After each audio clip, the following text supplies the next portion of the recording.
नमस्कार दोस्तों, आप सभी का स्वागत है हमारे YouTube चैनल पर।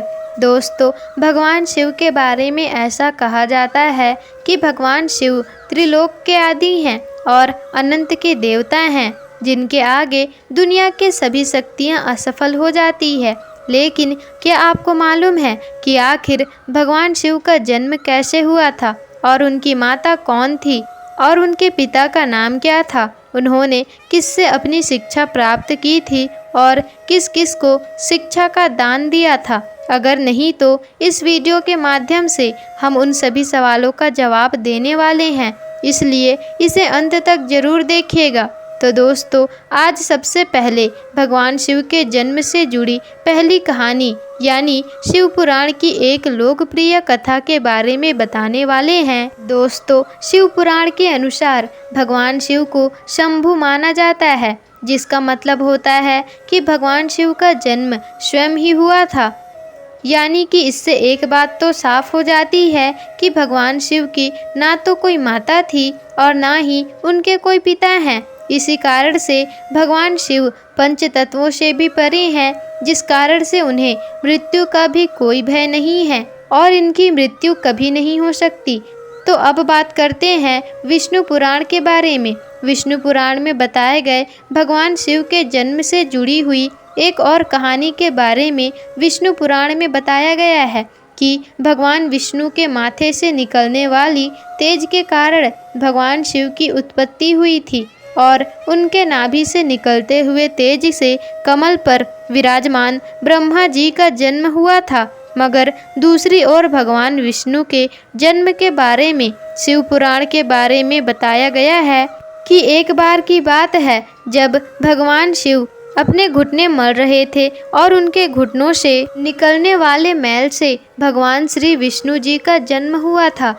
पर अगर ऐसा हुआ है तो विष्णु पुराण और शिव पुराण एक दूसरे से अलग है। इस कथा के अलावा भगवान शिव जी के जन्म की एक और पौराणिक कथा बहुत ही प्रचलित है, जिसे शायद आपने बुजुर्गों से सुना होगा।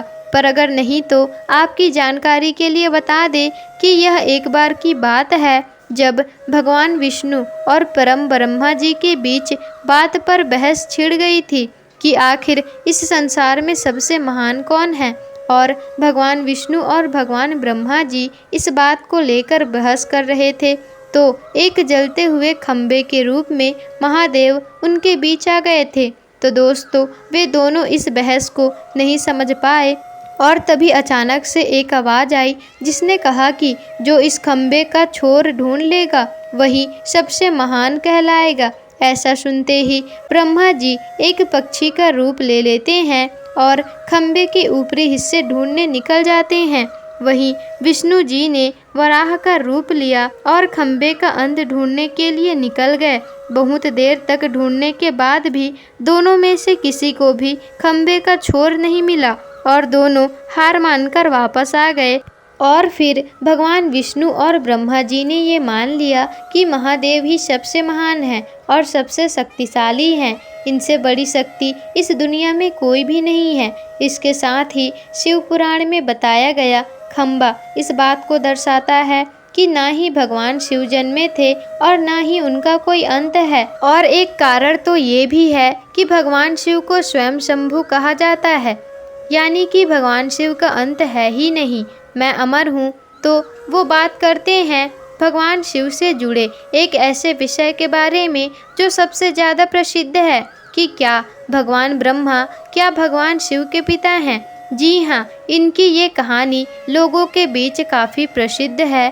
तो आपको भी बता दें कि आखिर किस प्रकार भगवान शिव ने ब्रह्मपुत्र के रूप में जन्म लिया था। इसके पीछे विष्णु पुराण की एक पौराणिक कथा भी है, जिसके अनुसार जब धरती आकाश पाताल या कहे पूरा ब्रह्मांड जलमग्न या पानी में डूबा हुआ था, तब भगवान विष्णु के अलावा कोई भी देव या प्राणी इस संसार में नहीं थे।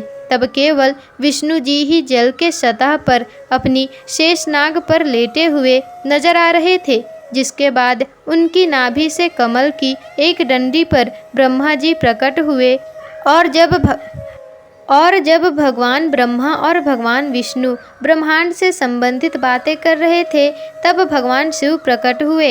इसके बाद ब्रह्मा जी ने उन्हें पहचानने से इनकार कर दिया।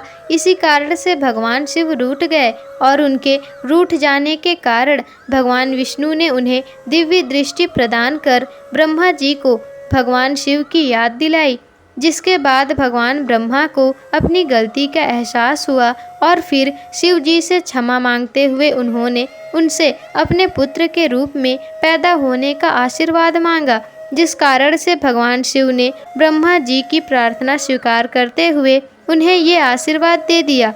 लेकिन इसके बाद जब भगवान ब्रह्मा ने इस सृष्टि की रचना की, तब उन्हें एक बच्चे की जरूरत पड़ी और तब उन्हें भगवान शिव का वह आशीर्वाद ध्यान आया, जिसके लिए भगवान ब्रह्मा ने तपस्या की और बालक के रूप में भगवान शिव उनकी गोद में रोते हुए प्रकट हुए।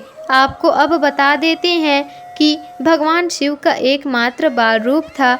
जब बाद में ब्रह्मा जी ने उनके रोने के कारण पूछा, तब उन्होंने बताया कि उनका कोई नाम ही नहीं है। तब भगवान ब्रह्मा ने भगवान शिव का नाम रुद्र रख दिया, जिसका मतलब होता है रोने वाला। पर इसके बावजूद भी भगवान शिव चुप नहीं हुए, इसलिए ब्रह्मा जी ने उन्हें दूसरा नाम दिया। पर शिव को वो भी नाम पसंद नहीं आया और फिर भी वे चुप नहीं हुए। इस तरह शिव जी को चुप कराने के लिए ब्रह्मा जी ने भगवान शिव को 108 नाम दिए, जो रुद्र, सर्वभाव, उग्र, भीम, पशुपति, ईशांत और महादेव जैसे कई नाम थे। और शिव पुराण के अनुसार उनके ये नाम पृथ्वी पर लिखे गए थे। इसके बाद आती है श्रीमद् देवी भागवत महापुराण की। तो श्रीमद् देवी भागवत महापुराण में भगवान की माता और पिता के बारे में बताया गया है।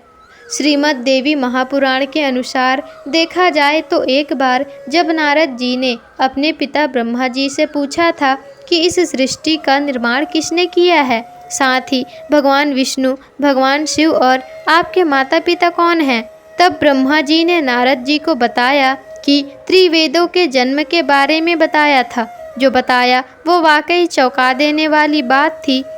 उन्होंने कहा कि देवी दुर्गा और शिव रूप स्वरूप ब्रह्मा के योग से ब्रह्मा, विष्णु और महेश का जन्म हुआ था। यानी प्रकृति का रूप लिए माँ दुर्गा ही हम तीनों की माता है और ब्रह्मा यानी काल सदाशिव हमारे पिता हैं। और दोस्तों, इसी के साथ ही श्रीमद् भागवत देवी महापुराण में श्री भगवान विष्णु और भगवान ब्रह्मा जी के बीच हुए झगड़े की कहानी भी मिलती है, जिसके अनुसार एक बार जब ब्रह्मा जी और विष्णु जी में झगड़ा हुआ और दोनों में बहस छिड़ी हुई थी, तब भगवान ब्रह्मा ने कहा कि सृष्टि को मैंने बनाया है और मैं ही प्रजापिता हूँ। जिसके जवाब में भगवान विष्णु जी ने कहा कि मैं आपका पिता हूँ, क्योंकि आप मेरी नाभि से हुए कमल में पैदा हुए हैं। और धीरे धीरे ये बहस बढ़ती गई। दोस्तों, इसके बाद इन दोनों का झगड़ा सुनकर सदाशिव वहां पहुँचे और उन्होंने कहा, पुत्रों, मैंने तुमको इस संसार को बनाने और इसे संभालने को केवल 2 काम दिए हैं। इस प्रकार मैंने शंकर और रुद्र को संहार और तिरोगति के कार्य दिए हैं। और इसके साथ ही उन्होंने कहा कि मेरे 5 मुख हैं। एक मुख से आकर, दूसरे मुख उकार, तीसरे मुख से मुकार, चौथे मुख से बिंदु और 5वें मुख से नाद यानी कि शब्द प्रकट हुए हैं। उन्हीं 5 को कहा गया, एक साथ कहा जाए अक्षर ओम बनता है, जिसे आज हम सभी आज शिव के मूल मंत्र से जानते हैं। इतना कहने के बाद भगवान ब्रह्मा और विष्णु दोनों ही समझ गए कि भगवान शिव से ज़्यादा शक्तिशाली इस दुनिया में और कुछ भी नहीं है, और दोनों ने भगवान शिव को प्रणाम किया और चले गए। तो चलिए अब जानते हैं कि भगवान शिव ने किससे शिक्षा प्राप्त की थी और उनके गुरु कौन थे। तो आपको बता दें कि भगवान शिव स्वयं इस संसार के गुरु माने जाते हैं और इस संसार में गुरु शिष्य की परंपरा की शुरुआत हुई थी। लेकिन अगर सवाल आता है कि आखिर भगवान शिव किसके गुरु थे, तो आपको ज़रूर जान लेना चाहिए कि हिंदू धर्म के ग्रंथ कहते हैं कि ब्रह्मा जी और शिव जी इस संसार के सबसे पहले गुरु हैं। इन्होंने गुरु शिष्य के इस रिश्ते की शुरुआत की थी, जहां भगवान अपनी मानस पुत्रों को शिक्षा प्रदान की थी। वहीं भगवान शिव ने अपना ज्ञान केवल 7 शिष्यों को दिया था, यानी भगवान शिव 7 शिष्यों के गुरु थे, और वे जिन शिष्यों के गुरु थे उन्हें आज के समय में सप्त ऋषियों का दर्जा दिया गया है। तो दोस्तों, आप सबको ये वीडियो कैसी लगी हमें कमेंट बॉक्स में ज़रूर बताएं, और कमेंट में हर हर महादेव ज़रूर लिख दीजिएगा। और वीडियो पसंद आई हो तो वीडियो को लाइक, शेयर, कमेंट और चैनल को सब्सक्राइब जरूर ही कर दीजिए, ताकि ऐसी ही जानकारी पूर्वक वीडियो आपको आगे भी मिल सके।